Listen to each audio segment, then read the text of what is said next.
Theodore Roosevelt served as President of the United States from 1901 to 1909. Theodore Roosevelt was born on October 27, 1858.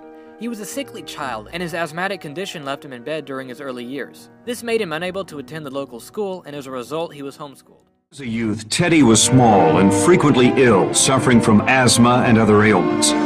When he was about 12 years old, his father told him he would need a strong body to give his mind a chance to develop fully. His father built a gymnasium in the family home, and Teddy exercised there, building up unusual physical strength.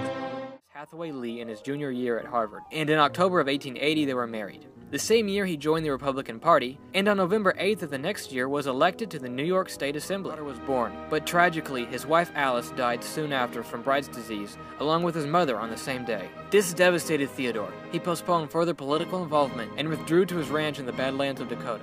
In 1884, both his wife and mother died. Saddened, he left politics and moved out west to the Dakota Territory, where he operated 2 cattle ranches. He returned to his home in New York City after a severe winter wiped out his herd of cattle. It was also later during this year that he remarried. He ran as the Republican candidate for mayor of New York City in 1886, portraying himself as the cowboy of the Dakotas. But he lost the race to Abram S. Hewitt, the son-in-law of former presidential candidate Peter Cooper.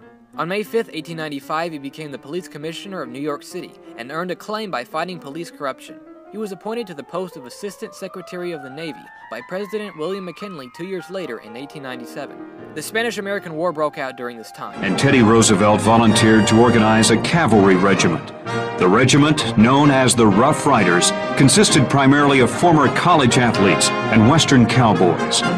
It won national fame when on July 1, 1898, on the island of Cuba, Roosevelt led his men in a charge up Kettle Hill, which flanked the Spanish blockhouse on San Juan Hill. The fame that resulted from this charge helped Teddy Roosevelt win the Republican nomination for vice president in 1900, with William McKinley as the presidential candidate.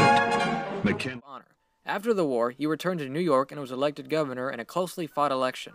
Theodore was elected vice president on March 4th of 1901, but he didn't keep that position for long. 6 months later, President McKinley was assassinated in 1901, and Roosevelt succeeded him as president. Roosevelt was elected to a full term as president in 1904. Famous for having coined the phrase "square deal," meaning that the average citizen would get a fair share under his policies. His foreign policies were characterized by his slogan, "Speak softly and carry a big stick." His chapter in life as president came to a close after serving 2 presidential terms by 1909. In 1912, Roosevelt unsuccessfully tried to regain the presidency as a third-party bull moose candidate. He then resumed his adventurous outdoor life. He was one of the first presidents to fly an airplane, go underwater in a submarine, and have a telephone in his home. And not only was he the first president to be awarded the Nobel Prize, but also the first American.